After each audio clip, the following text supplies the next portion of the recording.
Cambodia is a beautiful country in Southeast Asia, bordered by Thailand, Laos, and Ao Lac or Vietnam.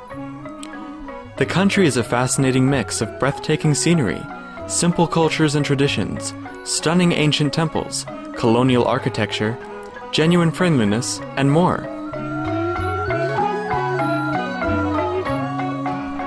Cambodia has a magnificent and spiritual past. The glory of the Khmer Empire stretched from eastern Thailand and Laos to South Ao Lac or Vietnam. The temples of Angkor, capital of Cambodia's ancient Khmer Empire, are a perfect fusion of creative ambition and spiritual devotion. Angkor Wat is still the spiritual heart of the country, where people come to pray every day. Because of the spiritual atmosphere that exists in every Cambodian's heart, the country is blessed by God's grace, especially in its time of need. Cambodia has had the great fortune to receive the love of Supreme Master Ching Hai many times since the 1990s.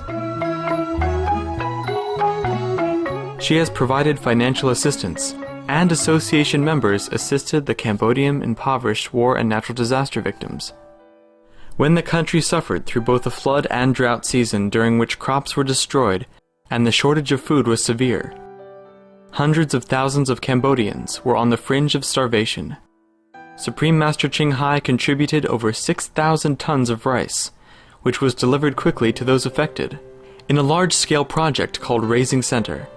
In the midst of barren and desolate acres of land, Supreme Master Ching Hai and association members constructed a new school, hospital, and Buddhist temple for the Cambodians. Free medical supplies, health examinations, and medical assistance were provided by our association members in the medical field.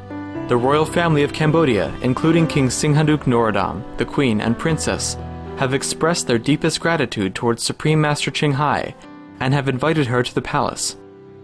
At the opening ceremony of the Raising Center, Princess Marie Ranarid expressed her gratitude to Supreme Master Ching Hai. Over the years, Supreme Master Ching Hai has accepted invitations by the earnest truth aspirants to visit their land. We now invite you to listen to an enlightening discussion by Supreme Master Ching Hai with our association members entitled The Reincarnations of Shakyamuni Buddha on May 16, 1996 in Cambodia.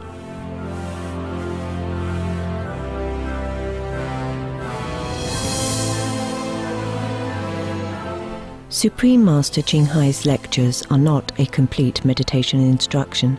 Please do not try alone.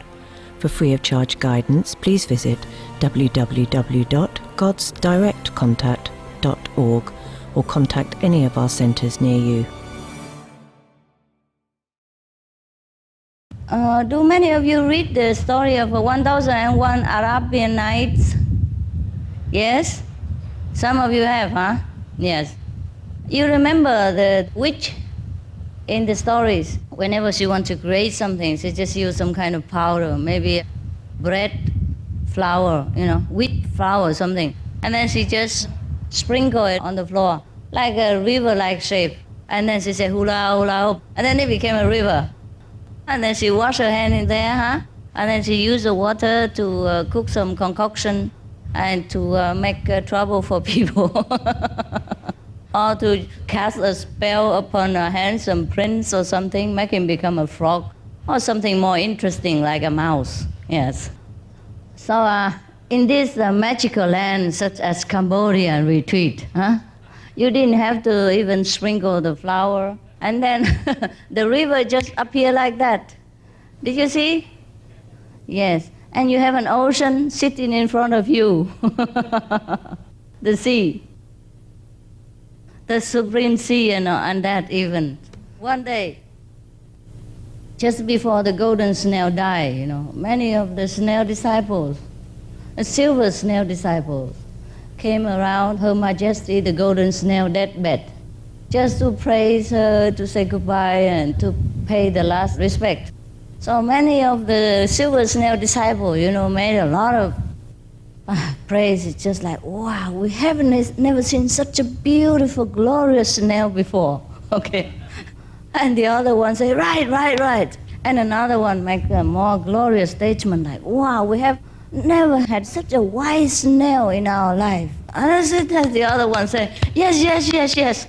And another one would say, wow, such a compassionate snails we can never find in this world. And then the other also said, yes, yes, yes, of course, only the supreme golden snail could be so compassionate. And then the other said, wow, you know what? I think our supreme snail is the only one that can get in touch with God in one lifetime and even give us the opportunity to do so. So everybody applaud and clap hands and hurrah and everything. And then the golden snail is supposed to be very agitated and feel kind of restless. So the assistant snail, which is the color between silver and golden, and have two horns, you know, a little bit shorter than the horns of the so-called golden supreme snail. She asked the golden snail with the two longer horns, say, Master, what is it that makes you feel so agitated? I feel that you are not very restful. Didn't you hear the praises of your disciples, the snails? Because she knows that the master's golden snail love to hear praises and applaud and clap in hand, things like that. So the master kept silent for a while, and then the snail kept pressing for the attendant, saying, Master, didn't you hear the praises of your disciple? They say you are compassionate, you are wise, you are intelligent, you are beautiful, you are glorious, you are God-realized, and you are the one and only in the whole world of snails. That's so great. So the master snail was saying, how? I have so much humility. They didn't even mention it once. And that's the reason why the master was so agitated. Yeah, that's about it, humility. All right. Okay, I have chosen something for you last night. One day the supreme disciple of the supreme master snail asked the God, you know, persistently for masterhood.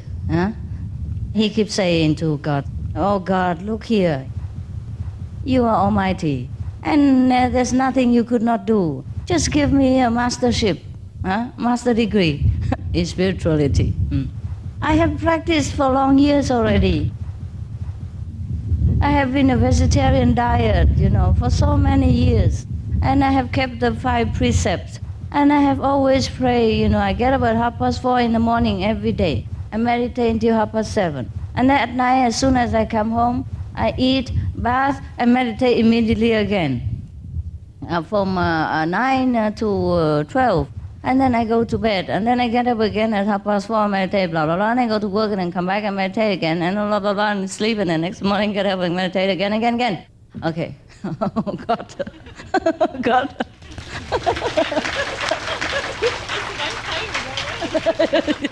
Yes. God said, I'm already tired hearing your diligence. Anyhow, so God said, now what you want? Huh? Oh, but I'm sorry, all this is not entitle you to be a master. Not yet. Why don't you keep trying, you know? See, different way. And God wouldn't tell him because it's supposed to be a secret of the universe, and you have to find out yourself. So anyhow, the guy was exasperated. After pestering him for many weeks, and God doesn't move. He seems a very unreasonable God as that. So anyhow, one day he kept pressing God again to give him at least a probation of masterhood. 6 months on probation, yeah, because every time on earth if you take any job, you have to have a probation, no? At least 6 months, 3 months, And then both parties would understand whether that person is suitable or not. But God said, oh, no, I have something better for you. Why don't you just announce to the world that I have given you masterhood, but you just refused.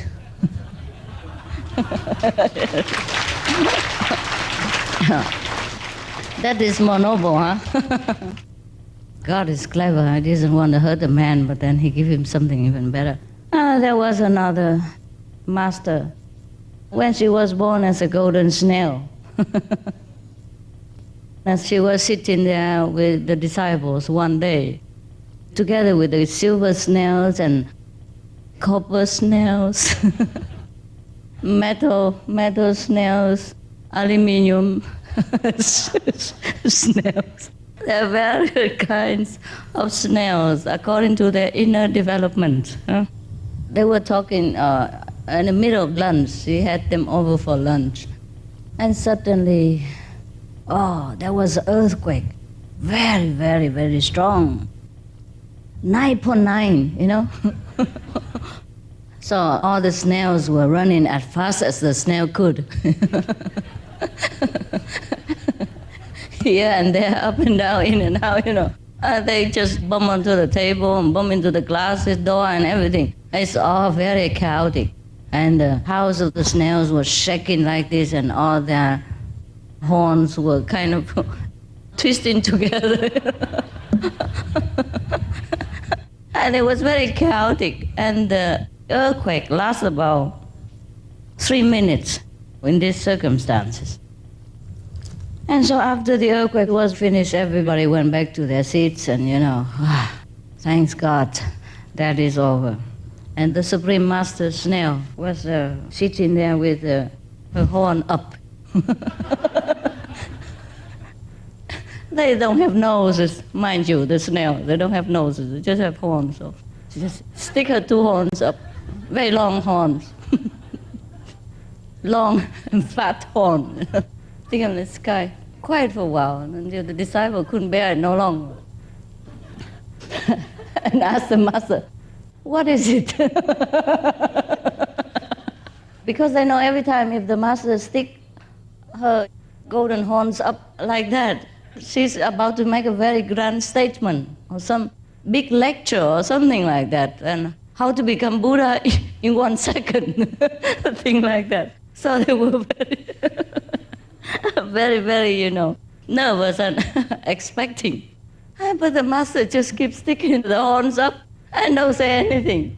So finally the half golden and half silver attendant, said, please, be compassionate, O Master, and tell us what is the great things that you have in your mind now. Don't hesitate longer, for all sentient beings are thirsty for the truth. Yes. So the master slowly descended her horn to an ordinary level of consciousness, so that all the disciples can understand. Because even her horn is too high. I don't think the ordinary sentient snails could ever catch up. So now she lowered her horn up to here, like this. And she said, did you see I was very calm during the earthquake?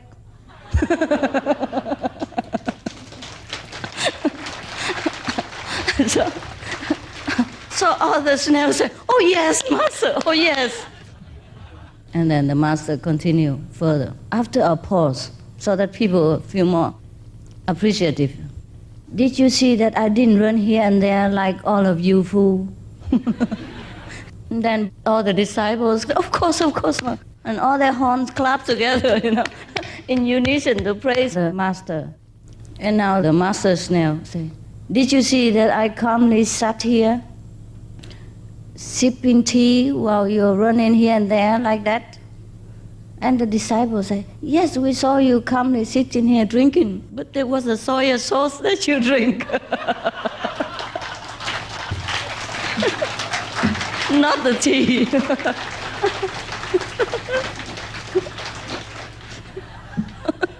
Sorry, wrong cup. Our master was so calm. Couldn't notice the difference. You got it, huh? So this is called the master ego. There are disciples' ego and master's ego. So when you reach masterhood, you probably rewarded with a master ego, all right? There was an old man about 85 years old in a very robust health. And the newspapers and television came on his birthday to interview him about the secret of long life. So he said, oh, no problem. I just walk about 5 miles a day every day. And then I do some bicycling and swimming whenever I like. But walking is a basic routine in my life. I make myself a point to walk 5 miles a day, every morning. But one of the journalists was very skeptical, saying, my father, he walks also 5 miles every day, but he died at 50. So the old say, now then, he didn't do it long enough, that's why.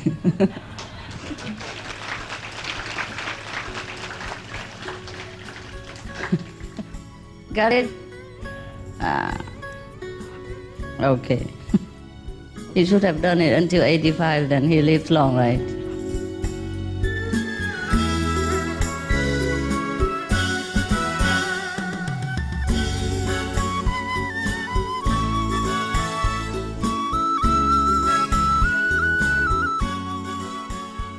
We thank you for your presence on today's episode of Between Master and Disciples. Please tune in next Monday for part 2 of The Reincarnations of Shakyamuni Buddha. Up next is Animal World Our Co-Inhabitants, right after Noteworthy News, here on Supreme Master Television. May happiness and peace bloom evermore in your hearts. For more details, please visit www.suprememastertv.com/BMD